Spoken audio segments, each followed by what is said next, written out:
Bienvenue dans ce nouveau webinaire Maslow. Aujourd'hui, on va parler de la nouveauté de la loi de finances 2026, le fameux statut du bailleur privé ou dispositif Jean Brun. Je suis accompagné aujourd'hui d'Arnaud Lebihan, formateur en gestion de patrimoine, directeur commercial Île-de-France chez Valoretti. Bref, un spécialiste. J'ai amené du lourd comme d'habitude. On va vous donner les bonnes infos et puis vous allez voir aussi que dans notre podcast 41 mètres carrés que je vous invite à découvrir pour ceux qui ne le connaissent pas encore, on a eu la bonne source d'infos parce qu'on a invité le député Cosson, celui qui a fait le rapport qui a donné lieu évidemment à ce statut du bailleur privé. Donc on y va, on va regarder dans quel contexte a été fait ce statut du bailleur privé, comment il fonctionne, et puis nos conseils pour réussir votre prochain investissement locatif. Pendant ce webinaire, évidemment, vous pouvez poser vos questions.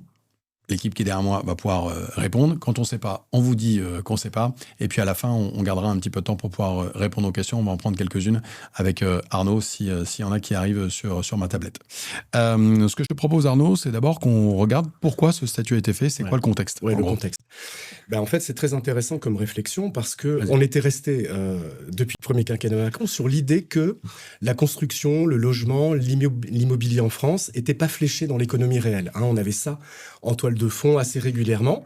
Et là, on s'aperçoit que depuis mars l'année dernière, avec Valérie Létard à l'origine, et le député Cosson que je crois que tu as reçu. Ouais. Le rapport Cosson-Daubresse, donc un député et un sénateur qui ont travaillé sur comment relancer l'immobilier locatif en France. Exactement. Et donc, il y a une prise de conscience. Et du coup, là, dans la loi de finances 2026, la relance du logement, donc de la construction neuve en France, est devenue une ardente obligation. Alors, si on resitue un peu d'éléments de contexte, il y a trois grandes raisons à ça. Soit on a un angle de vue très réduit, soit on prend de la hauteur et on s'aperçoit qu'effectivement, le logement a toujours été fléché dans l'économie réelle. Il y a trois axes majeurs à travailler. Le premier, pourquoi notre Premier ministre, Sébastien Lecornu, a l'objectif de produire 2 millions de logements sur les 5 ans à peu près de 2030. 400 000 logements par an. Voilà, 400 000 logements par an. Eh bien, déjà, c'est pour traiter cette pénurie de logements qui est lancinante en France, quasiment structurelle. Il y a un manque de logements entre 2 et 3 millions, en fonction des rapports.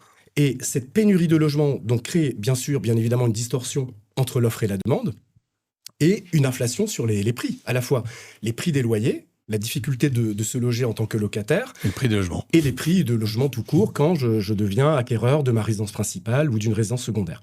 Donc évidemment, et cette pénurie, on verra, donc là c'est encore de l'économie réelle, on verra que cette pénurie, elle influence directement la démographie, non seulement l'économie, mais aussi la démographie, parce qu'on s'aperçoit, l'année dernière, c'est la première année depuis, je ne sais pas combien de temps, mais depuis je te lis, depuis la guerre de 45. Ah, depuis la guerre de... Oui, forcément. Forcément. Depuis la guerre de 45, on a eu plus de décès dans l'année que de naissances. Et on s'aperçoit que le logement, alors c'est multifactoriel, les raisons bien entendu, mais une des raisons principales, c'est qu'on a beaucoup de couples qui retardent l'arrivée du deuxième, voire du troisième enfant, parce qu'ils n'ont pas la possibilité d'avoir la pièce supplémentaire, en tant que locataire ou en tant que propriétaire. Voilà, donc il y a déjà cette première partie de traiter la pénurie quantitative. Cette pénurie quantitative, elle est amplifiée également par le phénomène des mutations dans la société française, c'est-à-dire les phénomènes de décohabitation. On a de plus en plus de familles monoparentales. L'espérance de vie fait qu'on a de plus en plus de veufs et de veuves célibataires. 18 millions de célibataires en France, bien 18 sûr. millions de logements. Voilà. Et donc, parce que c'est plus facile peut-être de refaire sa vie ou de la continuer, entre guillemets, quand on a 30 ans. À 90 ans, c'est un peu plus compliqué. Voilà. Et cette décohabitation, elle est amplifiée également par ce qu'on appelle l'adultérisation des enfants. C'est-à-dire que les étudiants, avant, faisaient leurs études à proximité. L'université, comme son nom l'indique, était universelle. Maintenant, j'habite à Strasbourg. Mon fils vise une filière spécifique, c'est à Toulouse. Donc, il va peser sur la demande à Toulouse. Voilà. Donc, déjà, traiter cette pénurie de logements, on a pris un retard fou. Donc, il faut le rattraper. C'est pour ça que l'objectif de 2 millions, il est censé et c'est une cible importante. Deuxième, c'est la pénurie qualitative. Parce qu'on l'oublie, mais on est rentré dans une politique de transition énergétique. On doit absolument moins consommer d'énergie si on veut sortir du nucléaire. Non pas que le nucléaire soit sale. Voilà. Parce que c'est une des énergies produites les plus propres et les plus maîtrisées. Simplement, on a aussi un parc vieillissant. On est, avec les États-Unis et le Japon, un des pays les plus nucléarisés de la planète, avec un nombre de réacteurs qui vieillissent. Et bon, ça serait pas forcément super de se prendre un Fukushima. Donc, on essaye de reculer. Pour reculer, Consommer moins. Ouais, consommer moins. Donc, il suffit de constater quel est le premier consommateur d'énergie. C'est le chauffage urbain. Donc, si on arrive à produire, à mettre sur le marché des logements neufs qui ont un diagnostic de performance qui les fait atterrir à une consommation plus basse, eh bien, on pourra faire notre transition énergétique. AB, c'est 50 kWh Voilà. mètre carré par an. Exactement. Donc, on va y revenir justement sur le troisième point. Donc, premier point, la pénurie. Deuxième point, et d'ailleurs, dans le rapport, le rapport Cosson-Daubresse, c'est bien précisé, c'est que le fléchage dans l'économie, il est clair. C'est la construction en France, donc on se souvient du vieil adage quand l'immobilier va, tout va, mais c'est vrai, puisque c'est non délocalisable. On ne peut pas construire un programme de 5 bâtiments, un ensemble immobilier à Taïwan, le mettre sur un gros bateau et l'emmener à Bordeaux. Voilà, donc évidemment, c'est de l'emploi local. Et d'après le rapport, c'est entre 2 et 3 équivalents temps plein par appartement livrés. Donc, on s'aperçoit que là, quand Sébastien Lecornu parle de 2 millions d'appartements, on parle de 4 millions d'emplois qui sont sauvegardés. La population active française, c'est 30 millions de personnes.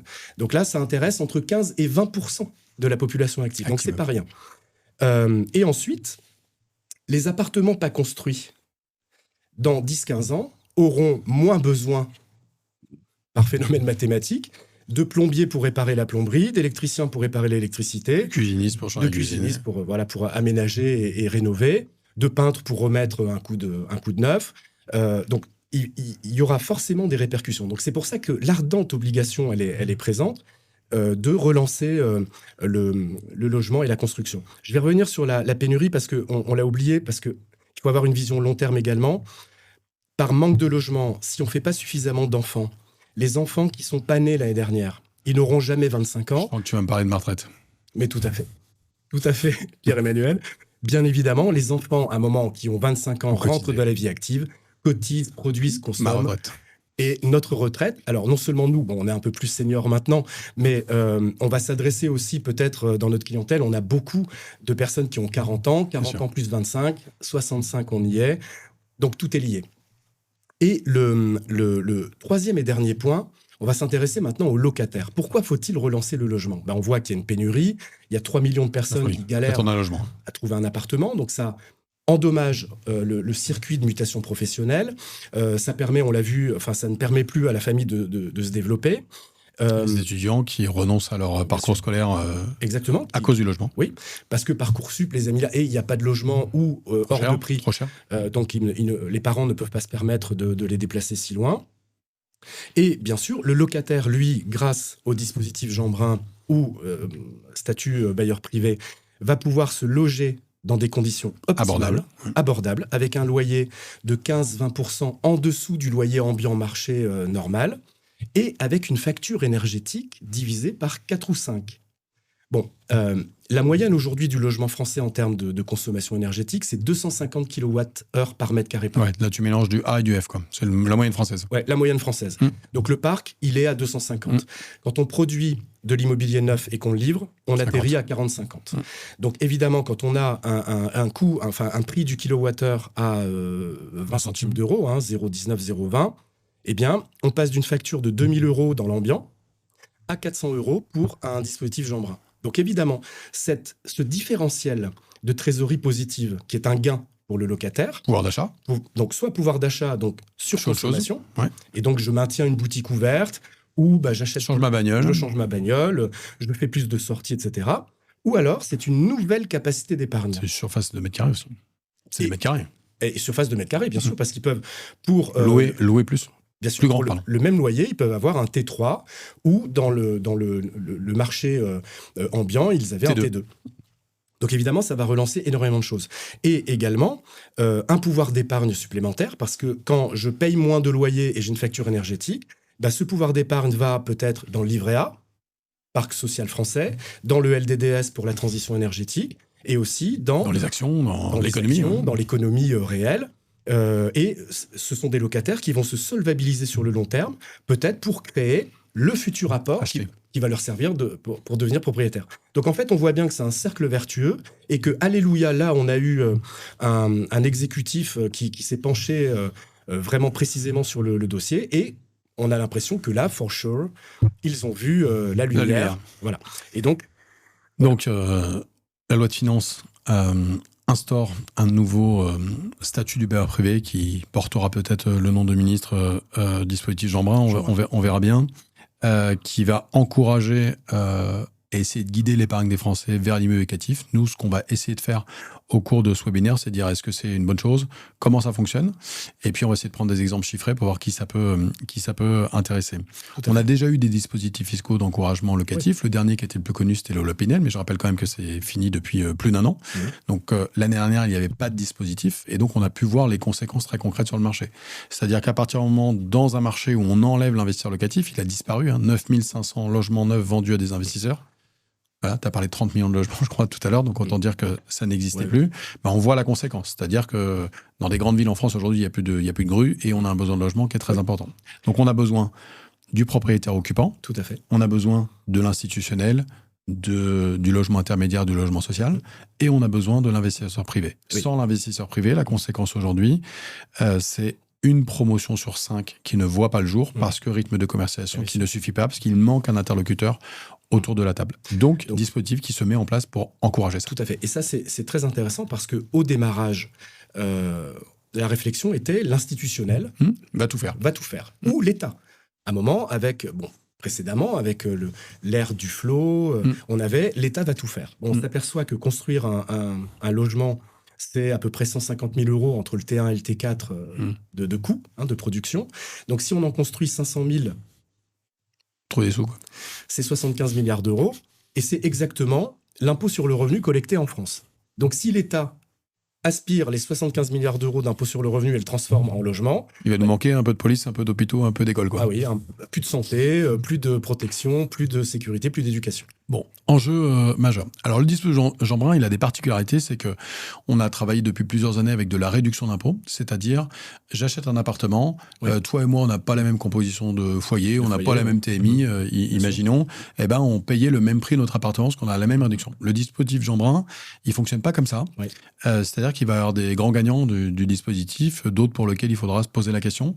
Donc, ce que je te propose déjà, c'est qu'on revienne un petit peu comment fonctionne l'impôt en France avec les différentes TMI pour que tu puisses nous expliquer quelle incidence ça va avoir sur le dispositif Jeanbrun si t'en es d'accord. Parce que la loi de finances 2026, elle va modifier le code général des impôts. C'est pas une loi, on va dire, voilà. Et elle va créer un amortissement, c'est-à-dire qu'on va acheter un appartement, on va pouvoir prendre une quote-part de cet appartement, 80% de la valeur de ce bien, que je vais pouvoir amortir. Et donc, je vais effacer mes revenus locatifs, ça c'est génial, et je vais pouvoir créer un déficit, donc une économie d'impôt. Mais pour ça, il faut comprendre comment fonctionnent les TMI. Donc, je t'ai mis un petit schéma à l'écran. Est-ce que tu peux nous expliquer comment ça marche ? Alors, donc, il y a deux grands principes pour travailler avec le levier fiscal chez les particuliers. Enfin, trois grands principes, mais les deux principaux, c'est l'aspect réductif, donc ce qu'on a connu avec la loi Pinel, qu'importe la situation familiale, le nombre d'enfants, le revenu, on a la même réduction d'impôt pour tout le monde. OK. Et ensuite, il y a le phénomène déductif. Donc, c'est abaisser l'assiette d'imposition des revenus fonciers jusqu'à créer, pourquoi pas, au-dessous de zéro, un négatif qui s'appelle un déficit, qu'on va bien sûr imputer et qu'on peut remonter sur le revenu global du foyer. On a la même comparaison pour que les gens nous suivent bien aussi. Réduction pour les gardes d'enfants, employés de maison et déduction, les sommes que je verse sur mon PER, plan d'épargne retraite par exemple, tout à fait, qui viennent diminuer en fait mon revenu imposable, l'assiette sur laquelle je suis pesé. C'est un peu la même chose. Et comme la fiscalité française est faite à partir d'un barème progressif, on monte dans les différentes tranches avec son revenu d'activité. Bien, à un moment, quand on atterrit avec son revenu d'activité dans la tranche avec un taux marginal à 30%, si on arrive à impacter là-dessus du négatif, donc un résultat foncier négatif, un déficit foncier, eh bien, on va créer mécaniquement un recul dans le barème, donc une économie d'impôt. Et aujourd'hui, sans le dispositif Jeanbrun, j'ai des loyers, je vais donc être imposé sur mes loyers à 30%. déjà, parce que les loyers arrivent après mes revenus d'activité. Tout à fait. Et puis, comme je saupoudre ça d'un peu de cotisation sociale, je perds quasiment la moitié de mes loyers. Et oui, et c'est important de le noter, le bénéfice foncier, le revenu foncier est un des revenus les plus taxés au monde, en fait, puisque il atterrit, comme tu l'as dit, après le revenu d'activité. Donc lui, mathématiquement et mécaniquement, il va atterrir dans le taux marginal le plus haut. Et on va rajouter, bien sûr, les prélèvements sociaux. C'est pour ça que pour une tranche à 30%, sur 100 € qui sont gagnés, eh bien, il y a 30% plus 17,2, donc 47,2 de charges fiscales, à la fois prélèvements sociaux et impôts sur le revenu. Donc, première bonne nouvelle du dispositif d'emprunt, je vais investir dans un de l'immobilier locatif, je vais percevoir des loyers qui vont être non imposés. Donc, premier avantage, c'est-à-dire que je ne vais pas payer d'impôts sur mes loyers. Donc, ça veut dire très clairement que le rendement de mon investissement locatif va être supérieur.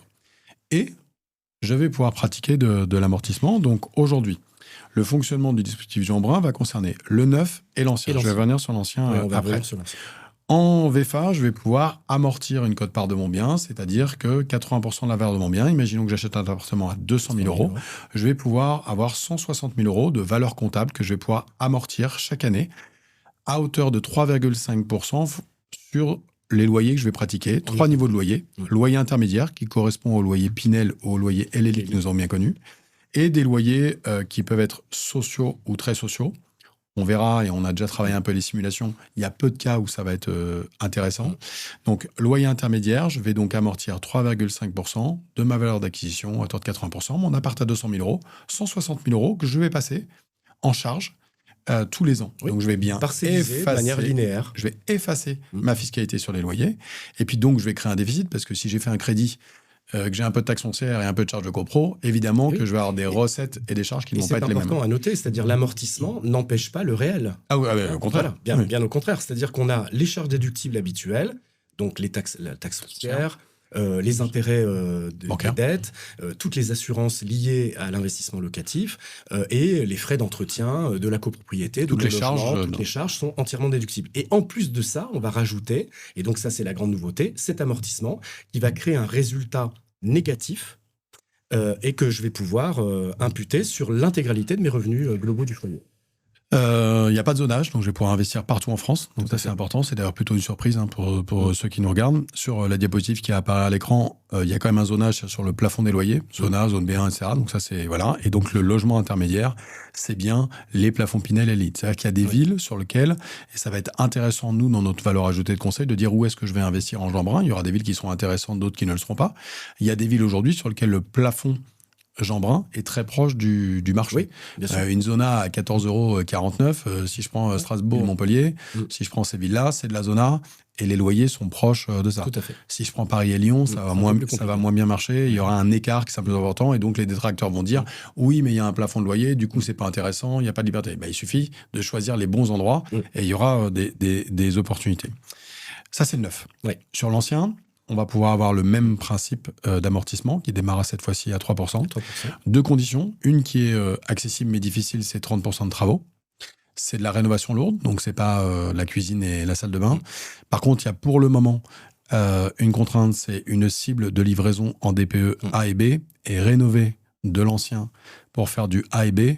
Aujourd'hui, pour connaître un peu le système, en tous les cas, avoir déjà interrogé des opérateurs, ils nous disent je sais pas faire. En tous les cas, je sais pas faire tous les appartements. Donc, on espère que ça peut changer. On va voir le décret d'application qui n'est pas encore sorti. Dans le décret, il y a encore 2-3 petites choses à mesurer, dont ça. Parce que si c'est ancien, 30% de travaux plus DPE A et B, autant je vais dire très gros intérêt sur le neuf, autant sur l'ancien.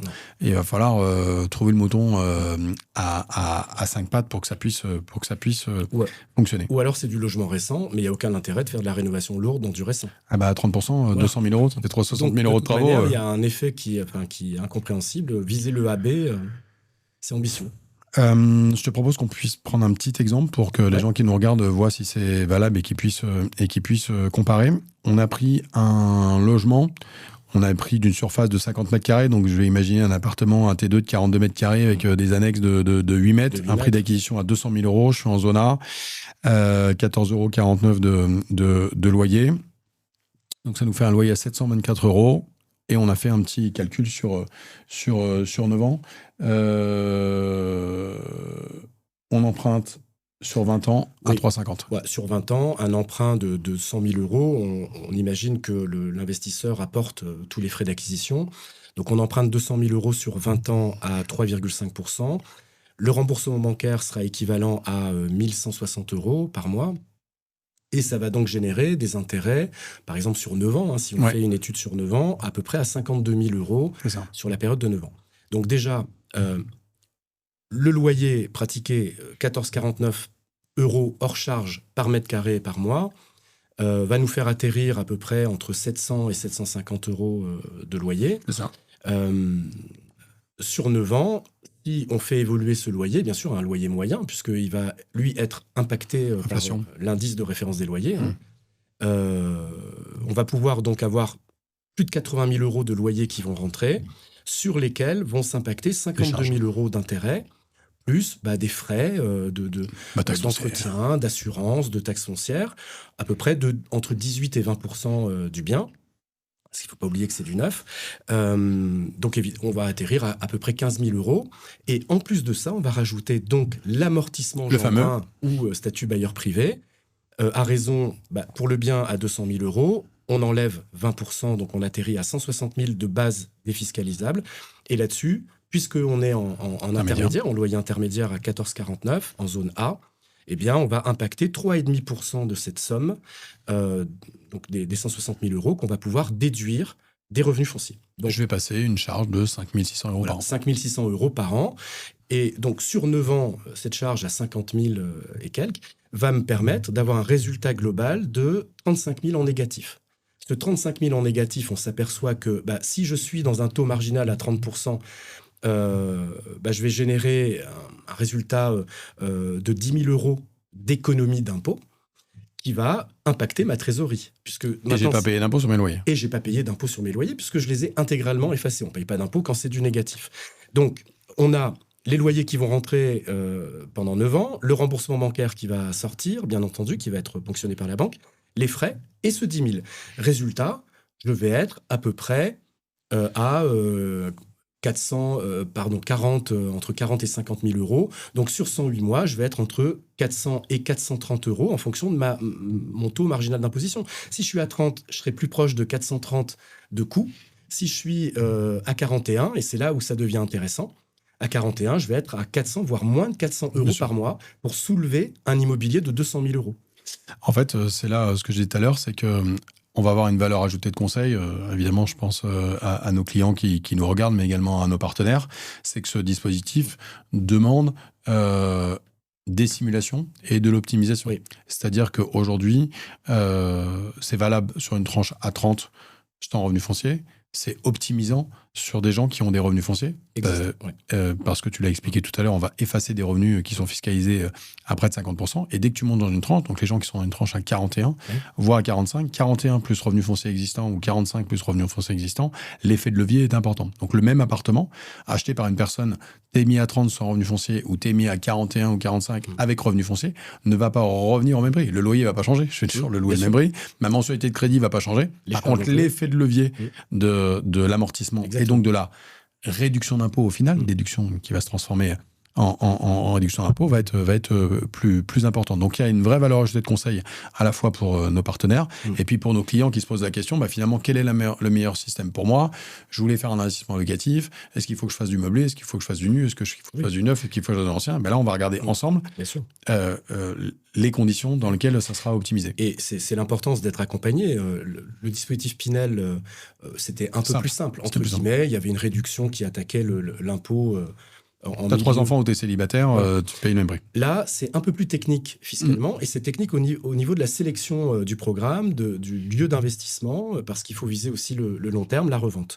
Mais c'est technique au niveau fiscal. Donc là, c'est indispensable d'être accompagné d'un professionnel pour mettre les bons chiffres dans les bonnes cases. Ouais, il y a encore un sujet qui n'est pas éclairci, qui sera éclairci dans le décret, c'est la réintégration des amortissements à la revente. Il y a la location meublée hors résidence service étudiante et hors réservé senior qui a été touché l'année dernière par ce système. C'est-à-dire que je pratique de l'amortissement, mais quand je ressors, je réintègre l'amortissement. Donc, je peux payer un impôt de plus-value même si j'ai pas de plus-value. Là, dans le dispositif du bailleur privé, donc là, je suis formel dans le texte de la loi de finances, il n'y a pas la réintégration d'amortissement, ce n'est pas inscrit.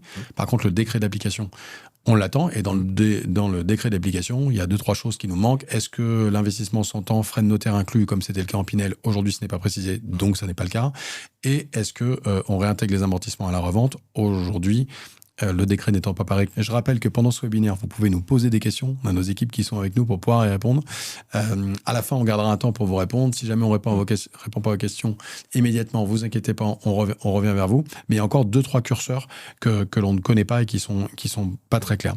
Si on résume le dispositif Jeanbrun, il est particulièrement adapté sur les TMI au-delà de 30. Dès que tu as des revenus fonciers, tu peux quand même t'y intéressé. Oui. Si tu es déjà propriétaire et imposé, c'est intéressant. Et puis, d'avoir une vision patrimoniale long terme, puisque tu as un engagement de location. Tout à fait. De 9 ans. Et tu ne pourras pas louer à tes enfants ou à tes parents, ni ascendants, ni descendants, qui est un petit peu un changement. Sur le LMNP, le primo-investisseur, les TMI qui peuvent être plus faibles, c'est intéressant. Ton effort d'épargne ne sera pas le même. Tu as plus de liberté, tu n'as pas de plafond de loyer. Donc, il y aura pour le même appartement un diagnostic qui peut être fait sur vaut mieux le louer en LMNP qui battra le Jeanbrun à coup sûr. Donc, c'est là aussi où on va devoir se dire où est-ce que j'achète, comment j'achète et finalement comment je le loue pour que ça puisse matcher et fonctionner. Bon, est-ce qu'on a oublié quelque chose? Il y a quelques interrogations aussi sur la revente dans la limite des 9 ans.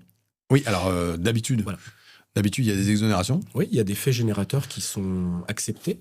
On peut revendre pour cause de décès. Il y a monsieur, madame gâchette, monsieur décède. C'est une raison légitime de revente sans avoir à réintégrer l'amortissement. Je me fais virer. Oui, voilà, je perds mon emploi. Ou accident de la vie. Invalidité. Oui, invalidité, je ne peux plus travailler comme avant. Donc si je suis obligé de revendre mon investissement locatif, pour ces raisons-là, je n'étais pas obligé de rembourser l'impôt, c'est le cas en Pinel. Ou à la réduction d'impôt. Voilà. Et là, aujourd'hui, il n'y a rien. On verra comment les débats vont évoluer. Il y a encore quelques étapes d'ici la promulgation définitive. Oui. Mais bon, je pense que ça va évoluer dans le bon sens. Bon, et puis après, aujourd'hui, sur l'ancien, on en dit un mot quand même. Aujourd'hui, les 30% de travaux, il y a quand même des programmes aujourd'hui qui sont éligibles aux 30% de travaux. On a fait tourner un peu les simulations lorsque le programme est éligible à d'autres dispositifs comme le déficit foncier ou le de Normandie. C'est rare que le Jeanbrun le batte quand même.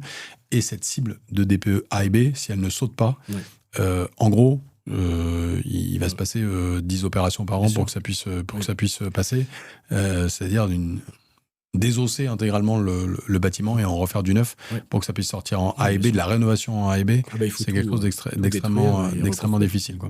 Arnaud, je te propose déjà quelques questions qui sont arrivées sur mon iPad et puis on répondra aux autres évidemment après. Puis-je cumuler le dispositif Jeanbrun avec un déficit foncier existant? Bien entendu. Ok.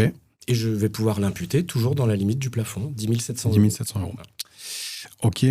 Que se passe-t-il en cas de revente avant 9 ans?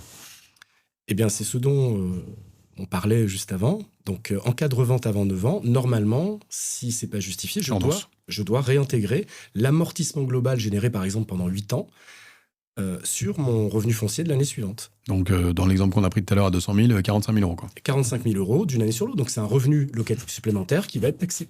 Donc, je repars dans l'autre sens. Bon, engagement de 9 ans, important. Voilà, important. Ok. Puis-je louer à un membre de ma famille? Non. Non, contrairement aux anciens dispositifs, ni ascendant, ni descendant. Le dispositif est-il cumulable avec le LMNP? Non, parce que c'est lot par lot, c'est un choix fiscal, donc c'est pas les mêmes revenus. Il faut choisir si je pars en amortissement lié à de la location meublée ou en amortissement Jeanbrun dans la location nue. Donc c'est un choix. Revenu foncier, bénéfices industriels et commerciaux, ça n'a rien à voir, c'est pas la même déclaration. La fiscalité à la revente après 9 ans est-elle connue? Non. Voilà. Alors, oui, aujourd'hui, si je prends le texte, il n'y a pas de réintégration des amortissements. Celui qui veut me prouver le contraire m'envoie la pièce jointe, il n'y a pas de souci. Et dans le décret d'application, ce que l'on espère, ce sera indiqué. Alors, c'est intéressant. Et c'est là, si jamais, par malheur, il y a la réintégration des amortissements dans le calcul de l'assiette de plus-value, où on a un effet comptable on enlève par exemple 50 000 euros sur le prix d'acquisition. Donc bien sûr, entre 150 000 et une revente à 200 000, j'ai 50 000 de différence. Sur le long terme, le cadre général de la loi ne change pas. On a toujours la possibilité de gonfler le prix d'acquisition de 22,5. Donc on voit que sur 200 000, on a une pour marge, rénovation, travaux, etc. sans présenter aucune facture d'ailleurs, et avec les frais de notaire. Donc on peut arriver à 245 000 de limite. Si jamais on revend supérieur à 245 000, eh bien on a les abattements par année de détention qui sont toujours valables. Mais ça devient intéressant au bout de 15-20 ans de détention.